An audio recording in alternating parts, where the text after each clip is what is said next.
Halo semuanya, hari ini saya akan memaparkan tentang anti korupsi dalam suatu organisasi. Pertama, saya akan menjelaskan apa itu korupsi. Korupsi adalah perilaku tidak jujur yang dilakukan oleh mereka yang memegang kekuasaan, seperti manajer atau pejabat pemerintah. Ini adalah penyalahgunaan kekuasaan yang dipercayakan untuk keuntungan pribadi. Ketika seseorang bertindak korup, mereka cenderung menunjukkan niat yang disengaja, tujuan atau motivasi yang tidak tepat, dan mungkin melibatkan perilaku seperti sengaja gagal menjalankan fungsi kantor dengan benar, menjalankan kekuasaan atau tugas yang tujuan yang tidak pantas, atau ketidakjujuran.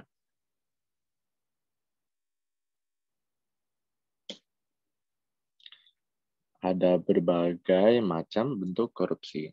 Berikut ini adalah beberapa contoh utama.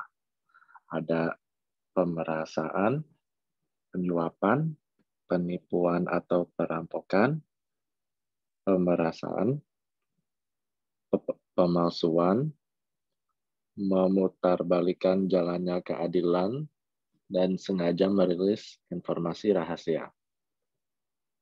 Orang yang melakukan korupsi dengan sengaja akan gagal menjalankan fungsi jabatan dengan baik, menjalankan kekuasaan atau tugas untuk tujuan yang tidak patut, dan ketidakjujuran.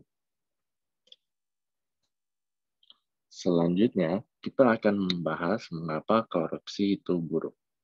Korupsi mengikis kepercayaan, melemahkan demokrasi, menghambat pembangunan ekonomi, dan semakin memperburuk ketimpangan, kemiskinan, perpecahan sosial, dan krisis lingkungan. Jika dibiarkan, korupsi dapat meningkatkan aktivitas kriminalitas dan kejahatan terorganisir di masyarakat.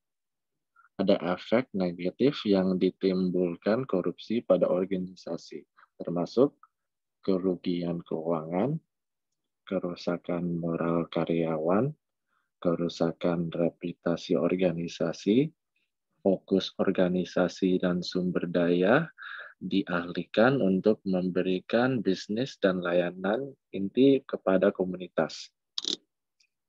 Meningkatkan pengawasan dan regulasi. Ada juga dampak negatif korupsi terhadap seseorang, termasuk tindakan disipliner, pemutusan hubungan kerja, tuntutan pidana, dapat mempengaruhi hubungan dengan keluarga, teman, dan kolega. Terakhir, korupsi juga berdampak negatif pada masyarakat, seperti dana membayar pajak yang terbuang percuma, kehilangan barang dan jasa, kepercayaan masyarakat yang lebih rendah pada otoritas publik, dan kerugian untuk bisnis jujur yang kehilangan kontrak pemerintah. Terakhir, saya akan menjelaskan beberapa cara untuk mencegah terjadinya korupsi. Tindakan berikut dapat dilakukan di tempat kerja untuk mencegah terjadinya korupsi. Pemisahan tugas untuk mencegah satu orang melakukan seluruh transaksi sendirian.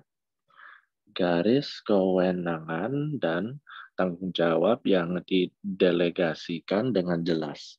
Deskripsi posisi yang secara jelas mewakili pekerjaan yang sebenarnya dilakukan orang. Izin wajib atas akumulasi cuti yang terlambat, terutama bagi mereka yang memegang posisi kunci kepercayaan. Rotasi pekerjaan jika memungkinkan, sekali lagi bagi mereka yang berada di posisi kunci kepercayaan.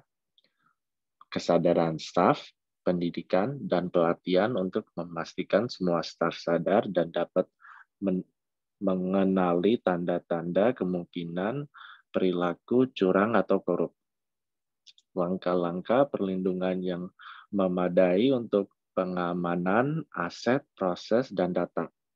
Dokumentasi disimpan dan dikelola sesuai dengan kebijakan manajemen arsip.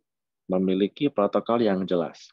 Tanpa seperangkat standar dan pedoman yang jelas di tempat kerja, orang cenderung membuat seperangkat aturan mereka sendiri. Dengan demikian, manajer atau pemilik bisnis harus meluangkan waktu untuk membuat buku pegangan karyawan yang dengan jelas menguraikan apa yang diharapkan dari karyawan dan protokol yang harus diikuti jika seorang keluar dari barisan. Itu termasuk menguraikan dengan siapa karyawan, harus berbicara tentang masalah di tempat kerja, serta konsekuensi yang akan dihadapi karyawan atas pelanggaran. Begitu juga dengan job description yang jelas untuk setiap peran di perusahaan.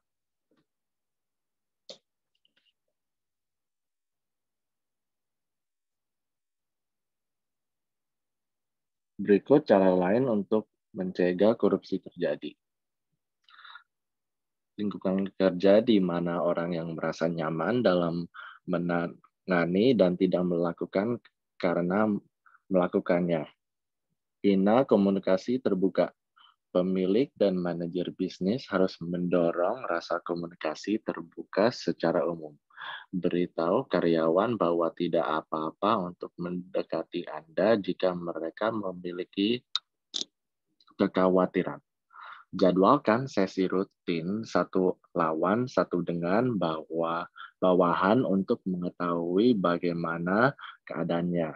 Tanggapi klaim korupsi dengan serius. Jika seseorang melaporkan masalah atau ketidakkonsistenan, segera ambil tindakan.